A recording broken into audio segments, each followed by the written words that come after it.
everyone, and welcome back for another episode of Round Robin, where we spin the wheel, chase the chaos, and see where the conversation lands. I'm your host, Tracy Preston, along with Christine Mulligan, Nina Mulligan, and of course, my husband, Todd Preston. Hey, everyone. Hello. Yo, y'all. Hey, everybody. All right, so I want to start with something that feels very right now. So tell me if this is just me, but does it feel like the world is getting weirder? Like, not bad weird, just what is going on weird? Are you sure you don't mean bad weird? Exactly. I was going to say, it's kind of bad weird. I don't know. I think there's more Bigfoot sightings, people seeing UFOs. Yeah, maybe that's good. Yeah, we'll have like some crazy unicorn stampede, all of a sudden or something. That's what I'm hoping for. I'm hoping for that too. That'd be super fun. Yeah, just weird in general, I guess. Yeah. Well, we've got a lot of AI doing everything. People are building like full lives online, and somehow trends are going from zero to chaos like overnight.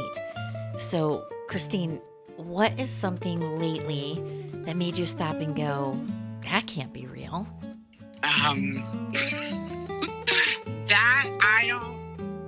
I feel like the opposite question would be easier to answer. Like, my dogs are real. My dogs are real. No, there's so much out there. I can answer that question for you, Trace. Do it. Grown-ass adults standing in line for a store to open so that they can arm wrestle children for, like, glitter dumplings. I can't believe this is going on. What are we doing? Like, I like a little bauble here and there. I have some Neato, which is apparently also up there with the sparkle dumpling. Okay. Grown-ass adults standing in line to fight with children over toys. What are we doing? Well, the first thing I need to have you answer is, what is a glitter dumpling? Yeah, exactly. That's what I'm saying, Trace. I'm going to have to Google it. It sounds as dumb as it is. It's literally a hand-held, squishy device that is shaped like a dumpling, like, Asian dumpling, soup dumpling. Yeah. And, the trick is to get the golden one or a sparkle one. And we literally have people, just like, think about the state of the world right now. We got people out here spending hard-earned money on hundreds of boxes of these things. And I watch these people and they're opening one box after another and they're just throwing it away. They don't give a shit because it's not the golden one. It's nuts. That's insane. It's crazy. It's beyond a little bananas. Yeah, Todd just Googled it and showed me some pictures. They had cute little eyeballs on them, but yeah, they're cute. It's like a stress ball. It looks like a stress ball. We're standing outside in the dark before the store opens for this. Stop it. They're like, I will take that 3-year-old down. No problem. I'm bigger than you. Yeah, it's like the little boo-boos. I think they're cute. I don't want to have one, but I like that other people have them, and I will be like, oh, that's so cute, right. But like this insanity of people spending $500 on these dumb things, and now they're not even popular anymore. What was that, like 2 weeks ago? Wow. With the boo-boos. Now we're done with them. Now it's Fugglers, or I saw some weird creepy like Precious Moments baby monster with some like buck teeth. That's apparently a new thing. Like, it's just beyond. We're relaunching the garbage pail kids. Yeah. Oh, those were fun. I just remember all the cards. Yeah. Yeah. I get collecting. I don't have anything against it, but I just seriously am wondering, like, what we're doing with our time as adults. Like, isn't there, like, a bed to be made or some groceries to get or something? I don't know. Yeah, there's some adulting shit that should be done. And did you say fugglers? Yeah, fugglers. What They're is? kind of like a stuffy version without the gore or fecal matter, but they're a stuffy version of the Garbage Pail Kids. They're like monster-looking They things. look like, they look like monster. They have the Billy Bob teeth. You know, Mm. you remember Billy Bob teeth? Mm-hmm. Kind of like that, and they're ugly. Yeah, You know, ugly dolls. they're ugly dolls. Fuggler is a good name to call somebody, I think. Yeah. Shut up, you fuggler. I think I'm going for that. I got a new word for my vocabulary. I love it. Todd, what do you now? What's something happening right now that you think people will look back in 10 years and say, that was insane? Oh, geez. Where do I start? There's lots of stuff. I think there's a lot of things happening right now that just seems insane. Without getting too political, I'll say the politics, that's for sure. And gas prices. Gas prices they're outrageous. Well, in a week it went up 20 cents. Yeah. Yeah, gas is insane. It makes me feel like I don't want to go anywhere. Agreed. We need our Flintstone car. We do. I'll stick with my electric car because that's one thing about being on vacation. I'm like $40, $40, $40. I'm like, I kind of like just being able to plug in my car, Yeah. but I can't drive 20 hours on electric. Yep. And here's the issue with Michigan, because we are a cold winter state.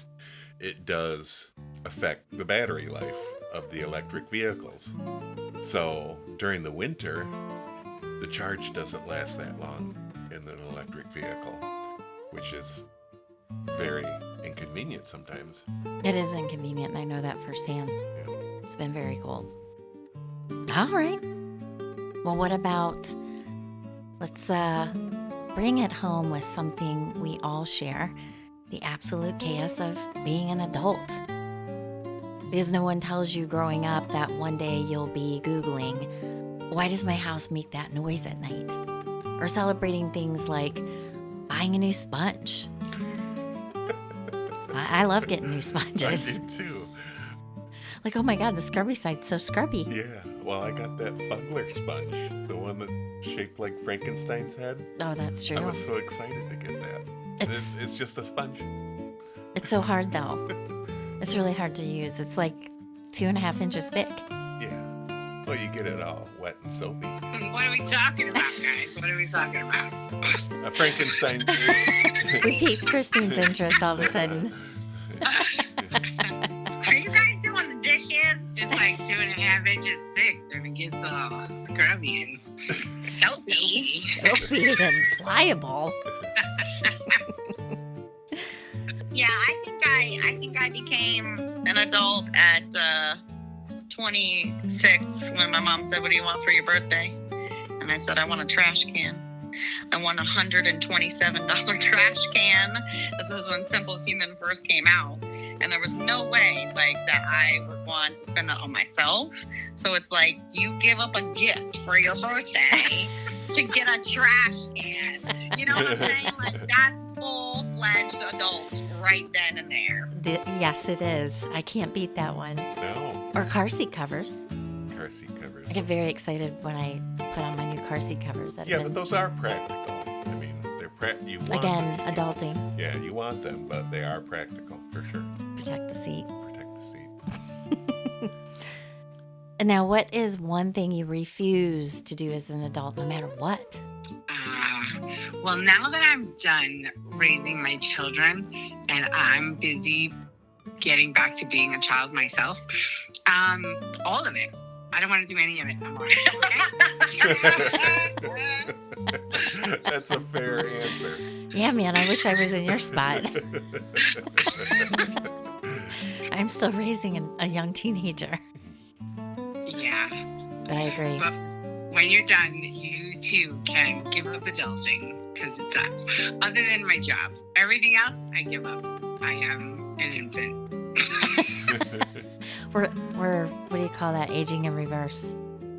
Absolutely. Benjamin Button in that crap. Well, you start in diapers and end in diapers. That's true. So, there you go. You start with no It's teeth. a circle of life. I don't know if I'm gonna be like a earthy old lady. I'm not gonna want to wear diapers. Just leave me outside. I'll figure it out. Keep the hose running. No. Just walk around I'll naked. pop a squat. That's right. Just make sure there's a hose and we'll wash or rinse you down. Get me a hillbilly bidet. A garden hose hooked up to a tire. That's right. All right. Now this one gets interesting. I want to pose a question, and I know I'm going to get real answers. So, you press a button. You instantly become wildly successful. Money, recognition, everything you've ever wanted.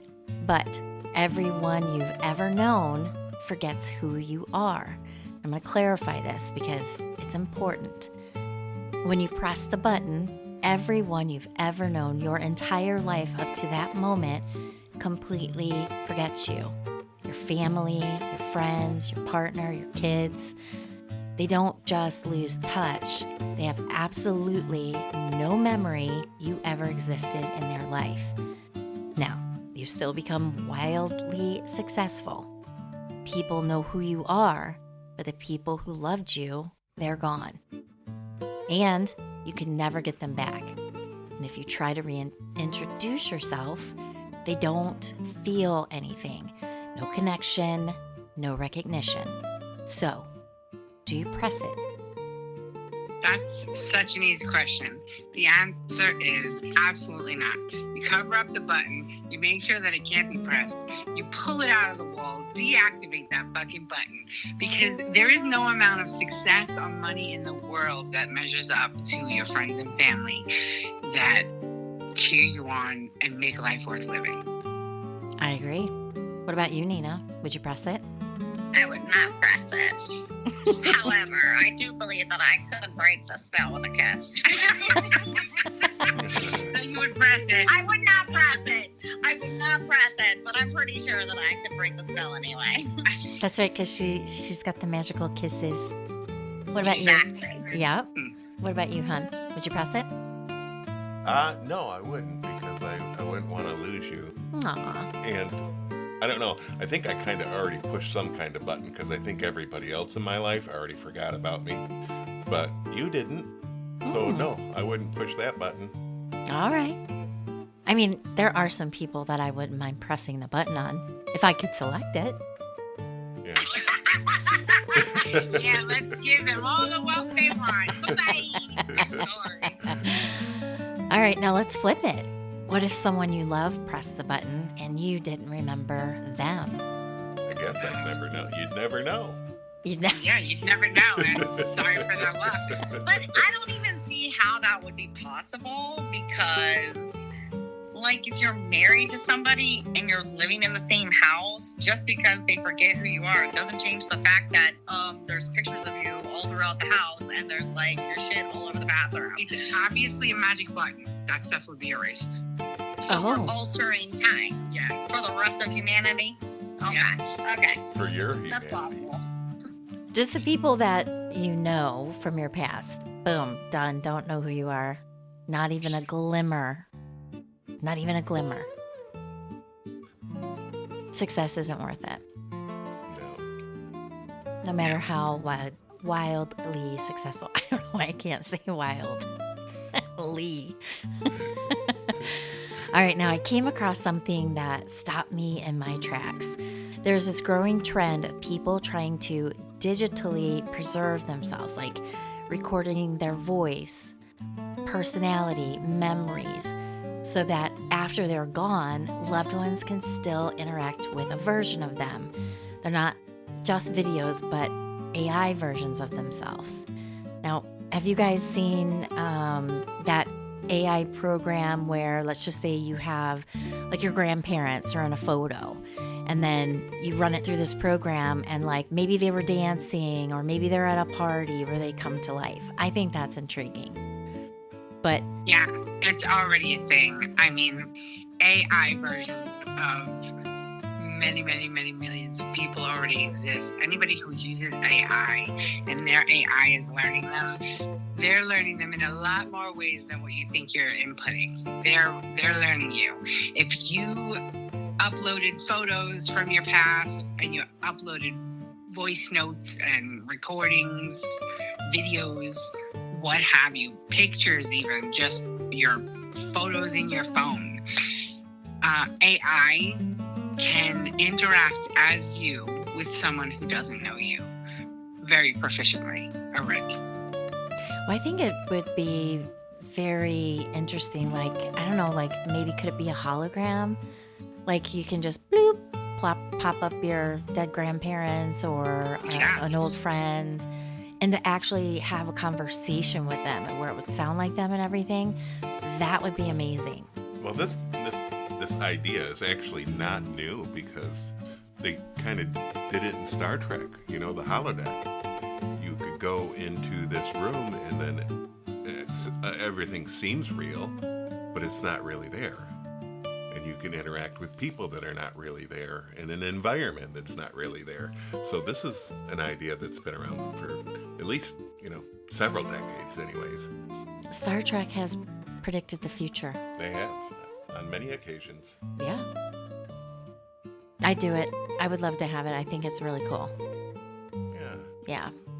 It'd be nice for people who are just so lonely and so depressed and sad, like over losing a best friend or something like that. Would that be helpful or hurtful? That's a slippery slope for sure. Yeah, I don't know. Would I try it? Yes, but I'm sitting here thinking about it, and my heart's just like, that doesn't sound like a good idea. I don't know. I feel like that would make me miss them more, and then I would never move on with my life. And I mean, I don't want to ever think about that in the first place. But you have to be there for the people that are left behind. And if you're kind of busy, I don't know, just always talking to people who have passed on, you're not interacting with the people that are still right in front of you. Right. And then I think the whole point of, it's the touch. I think it would make you want to, even if you could bring back your favorite dog, you could see them, but I think the whole connection would be the feel part of it. Yeah, that's true. Maybe we need a 3D printer that'll make our shit come alive. But then again, it puts you in a position where you might end up, like Nina is suggesting, you might isolate yourself. You'll want to put yourself locked into the past and totally forget about the world that's continuing around you and without you. So it can make your depression worse, right? Maybe. Correct. That's actually part of a storyline of one of the characters in Scarpetta, where her wife had died and she was a programmer, so she had an AI version of her wife, and her mother, played by Jamie Lee Curtis, was being like, this is no good for you. You need to get out and be in the world. This is no good for you. You're she was being a shut-in because all she ever did was stay home and talk to the AI version of dead wife. Yeah, I can see that flip side for sure. Yeah. So it's a slippery slope. Yeah, it is. So that goes in the garbage. We'll just stick with the pictures. It's another good idea that has bad connotations to it. Agreed. Well, that's all I've got for you guys this week. It's kind of a short show. I missed my bestie already because she was visiting last week and now she's gone. Yeah. So It was weird to have, you guys not just come in the door at the end of the day. I know. Well, that's how it was when you guys were here in September when we did our live show. It was after you guys leave, it's all that energy and I don't know, just what you guys bring to the table or vice versa, just a human being in your house. It was sad. It was sad when you guys weren't here because it's the same thing. You keep expecting, you or us to walk back in the room. Yeah, it was weird. yeah, we definitely get used to each other's presence really quick. Yeah. It was fun. And I miss all the dogs. I miss the dogs. Yeah. They miss you guys too because you gave them a lot of attention. Oh, and Emily too. Boy, she was loving the dogs. Yeah. Did she enjoy her spring break overall? Yeah, the girls had a really, really good time. A really good time. And I know they were both exhausted. We got home, and as soon as I walked in the door, I'm like, Todd, I'm not taking anything out of the car. I'm going straight to bed. And I do have, because it was a straight through drive. So the last hour and a half, I was like really, really drowsy, and I'm, pinching myself. And I was pinching myself like in my upper inside aspect of my arm to the point where I was making it hurt. And I'm like, I bet I'm going to have little hickey marks. I've got several hickey marks on both of my upper arms. That just says maybe you should have pulled over for a little rest. I did. I told Emily, I'm like, Mama's got to pull over. And I did. I slept in a parking lot. And I wasn't the only one. There were a couple cars that were already there, like kind of off to the side. People, their windows were all foggy. It was like, Plus it was raining and dreary, and it wasn't even really, this daylight wasn't even really peeking through. And it was lots of rainstorms on the way. And I was like starting to get a little wonky because I was hallucinating. You know how like you see shadows when you're driving? Yeah. Yeah. And the lines start to get a little blurry. That's when you know you need to get some fresh air and step around a little bit. Yeah, and one of the craziest things, and I was like, I told Emily, I'm like, what is that? What is that? So it was like almost like a garbage truck, kind of semi-truck, but the back was flashing, flash, flash, flash, all red lights. And on the bottom, it looked like a flat mouth. It had two eyes at the top and a light in the middle. It looked like a face, flash, flash, red. I'm like, is that something in the road that's moving? Is it not moving? Is it a roadblock? Like, what is it? That played serious tricks on my mind. I was like, that's nuts. That is nuts. Yeah, but thankfully you had the girls on the car with you to talk you through the real sleepy points. Yeah, I know. Emily's like, you should have stopped. I'm like, but you don't understand. To me, stopping, staying the night, getting up in the morning and leaving again, that's just seems worse. I just want to get it over with. Yeah, road trips are fun, but they're tiresome for sure. Yeah, all the way.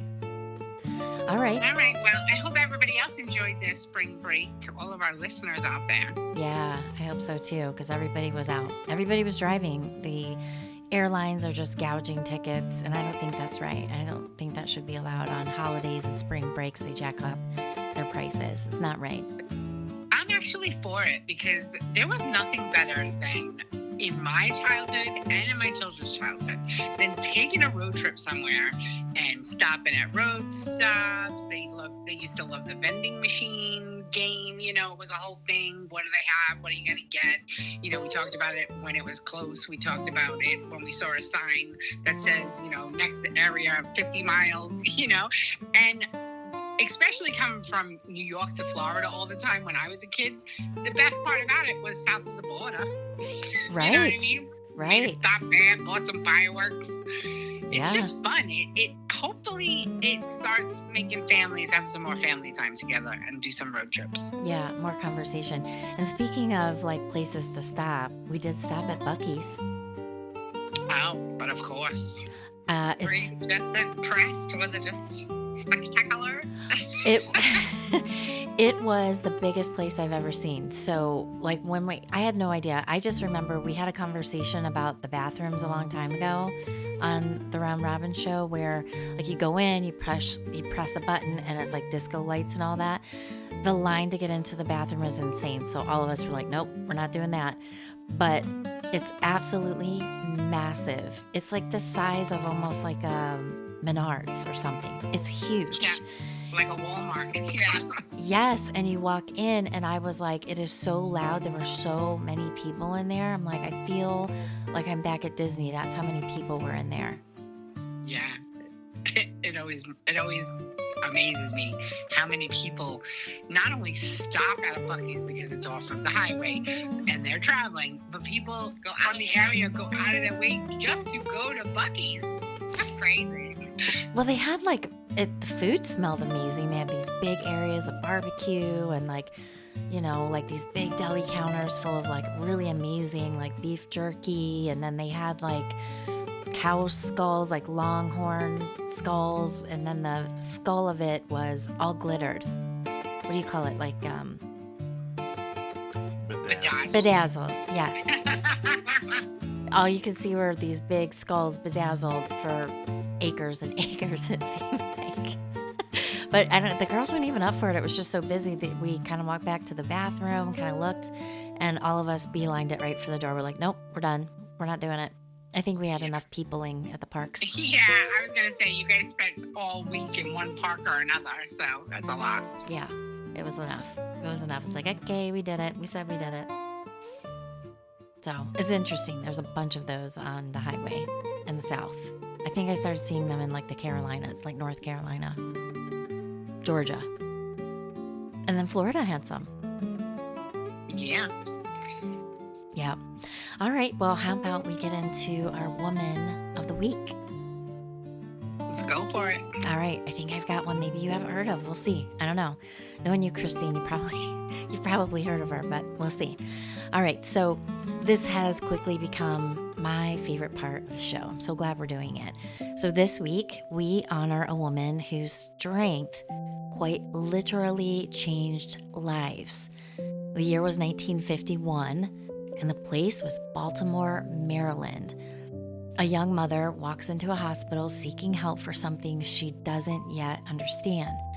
She's in pain, but she's strong, and she trusts the people in white coats standing before her.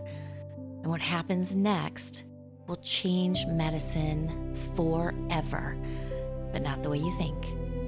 Because while doctors searched for a cure, something else was taken, something no one asked for, and what was taken would outlive her.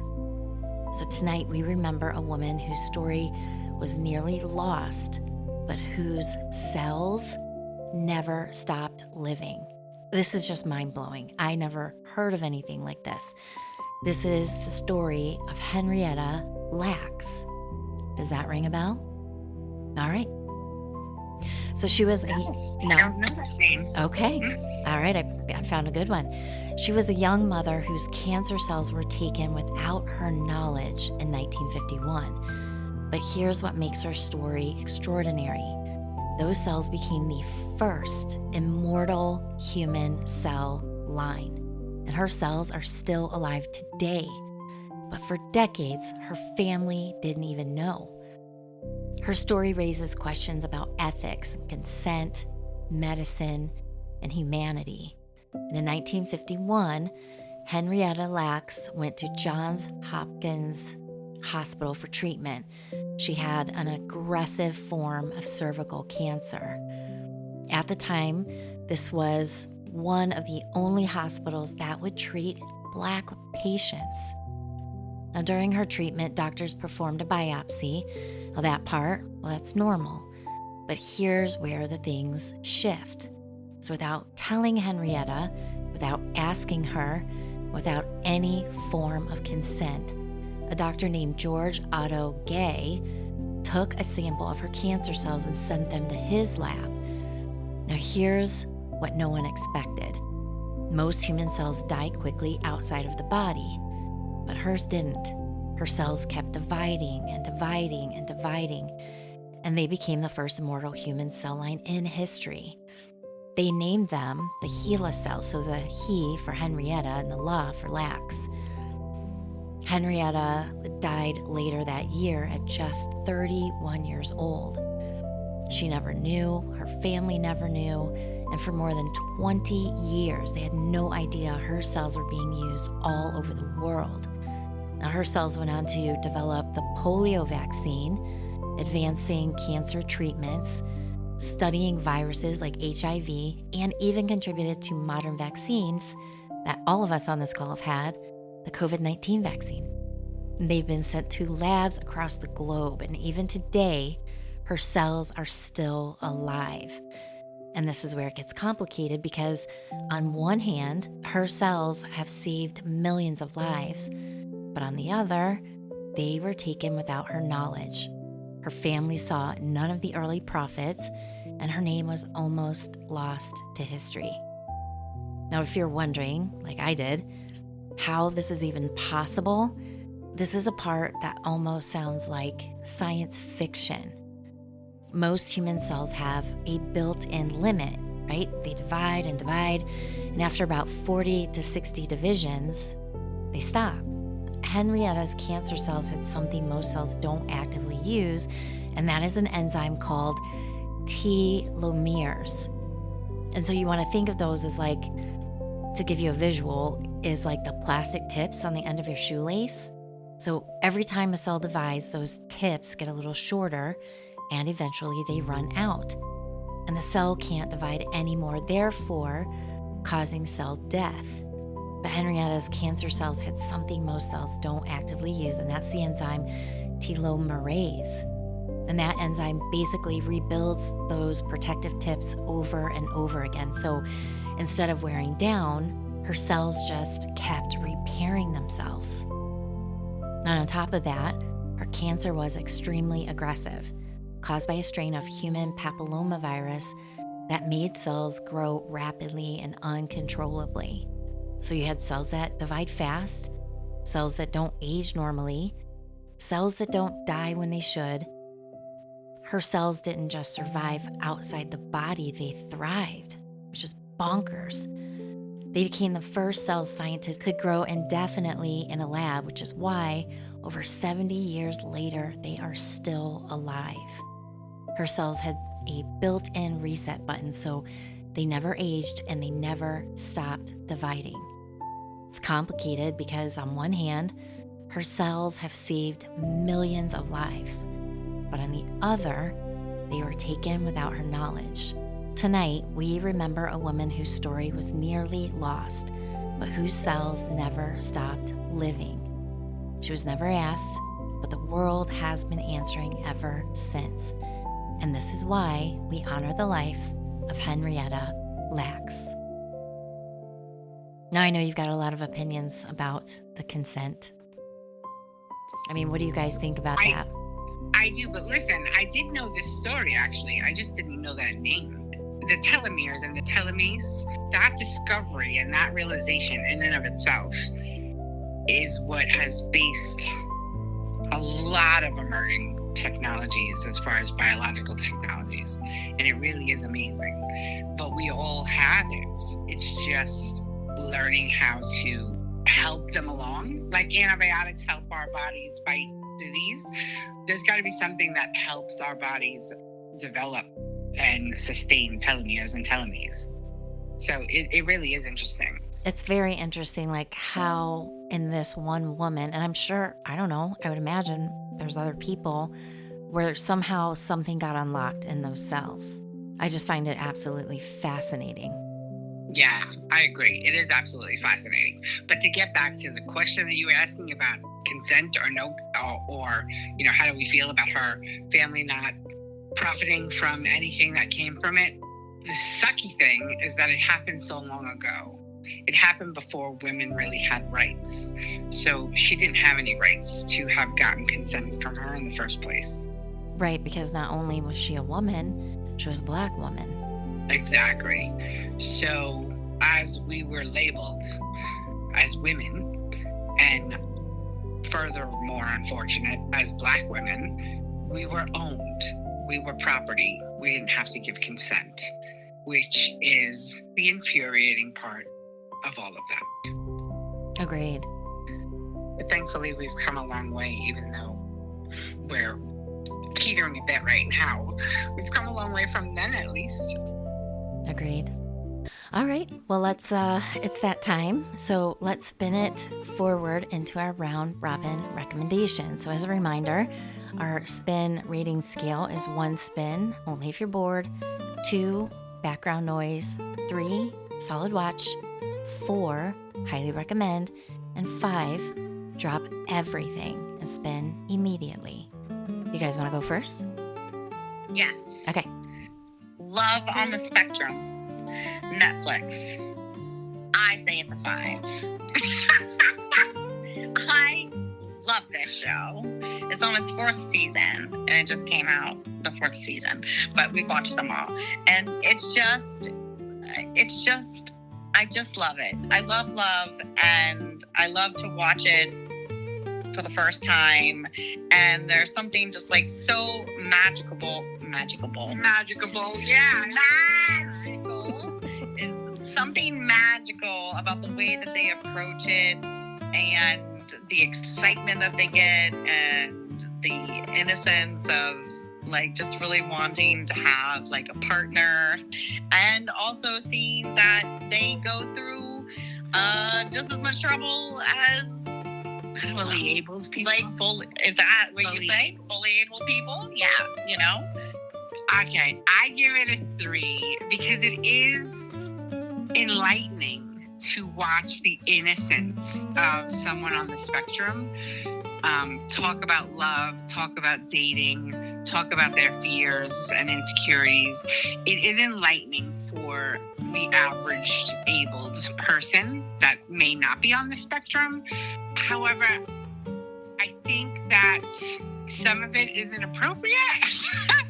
And on the funny side of things, I think it's hysterical how so many of them are just really interested in the sex of it all. They're just a little bit of a horn dog. You know what I mean? They have heard things, you know, in the minds of children, you know, even though these are older children, they're young adults in their 20s-ish. Sometimes I feel like they have the wonderment of the child's minds where that's all they're interested in figuring out. They want to date somebody because they want to know what it is to kiss. They want to know what it is to be intimate. So there's a little bit of humor in all of that. But at some point, I feel like maybe it's inappropriate. Like, I don't know. Like exploitative. Yes. It exploits them a bit, I feel. Yeah. And that makes me feel icky. But other than that, the sweetness and the genuineness of their excitement, it's a little bit of a tearjerker. So, But I do. Oh, sorry. I was gonna say I do like though that, you know, for people who do not necessarily always come in contact with someone who might be on the spectrum, I think it's also a good tool for people to see how the families, you know, work with the kids, and how the kids work with coaches, and also recognizing that this behavior, while it may be weird to somebody else, is completely and totally normal for them, and how we can work together as a society to be able to interact with one another, you know, yeah. Now, and get to being more, you know, understanding instead of, you know, just staring at somebody having a meltdown and then recording it with our phones to put on the internet. Do you know what I'm saying? so I'm just going to ask a question because I always get a little confused with the whole spectrum thing. Are we talking about autism? Are we talking about Downs? Are we talking about a myriad of people on the spectrum? A myriad. Okay. A myriad, but most of them are autistic. So pretty much anything where it is neurodivergent, I Gotcha. think, is the only stipulation to be on the show, I would assume. Not that I know that for fact. That's not what they say in their show. Mostly autism. But it's mostly autism, or at least the characters that we've seen thus far. It's a new season. It does have 6 seasons, but we're just watching the new season that just came out in 2026, Love on the Spectrum. And so far, the characters or the people that are on the show, they have all been autistic, I believe, so far. Okay. I have seen that advertised. I have. It's been on there for a while. I'll have to check it out. Yeah, check it out. I'll check it out. And I'll check in with you and let you know if I agree with you, Christine, or Nina. I'll let you know. All right, what do you guys got? All right, well, we started a series on Netflix that's streaming right now. It was released in 2017, and it's called Alias Grace. And And this is a limited series, and it only has 6 episodes. And each episode is about 40 to 45 minutes, so it's just perfect. You know, if you want to binge like a serious 2-night binge. I think we only did 1 night, and we have 2 more to go. And we would have stayed up later. I think we went to bed at like 3 a.m., something nuts. But anyway, this show is based on a novel by Margaret Atwood. And Alias Grace tells the story of Grace Marks, a young Irish immigrant and domestic servant in the 1800s Canada, who is convicted of a brutal double murder.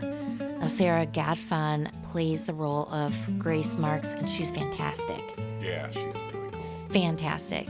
She delivers a performance that is incredibly restrained and layered and quietly haunting, yet you're never quite sure if you're looking at innocence, manipulation, or just survival.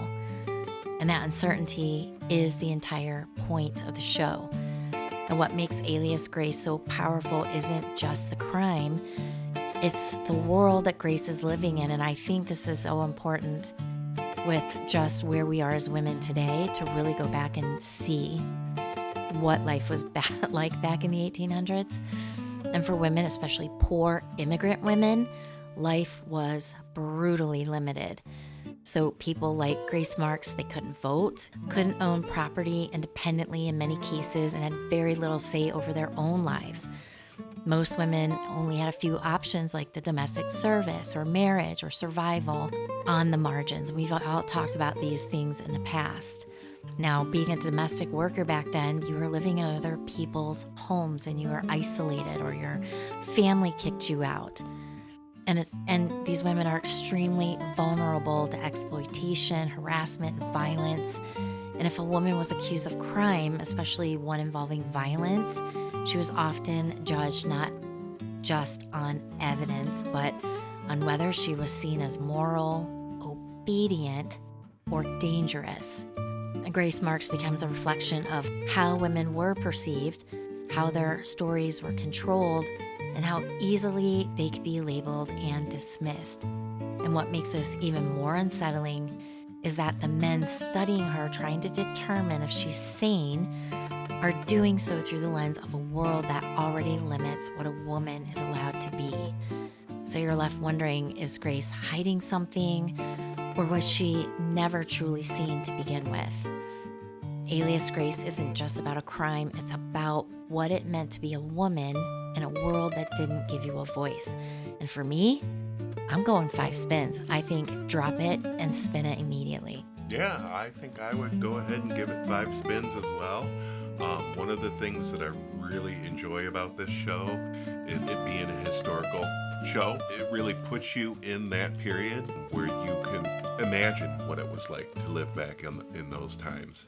And I just want to throw this out as an example. When the immigrants were on the ship, you could almost feel what they were experiencing as they're showing this scene, and they're coming across the ocean and their day-to-day lives just on the trek to get to the Americas. So I mean, it's a really immersive show, very historically correct, and it's entertaining as well. And to think that these people spent 6 to 8 weeks in the hull of a ship, people puking all over the place, never seeing daylight. They go on the ship looking all right, but they all come off pale, gaunt. It's awful. So, I mean, it really hits all the feelies. It's psychological and slow burning and deeply unsettling. So I'm going with 5, and I'm sticking with it. Yep. That's my first 5. I give it a good 5. Yeah. For sure. I think it's important that women watch this show.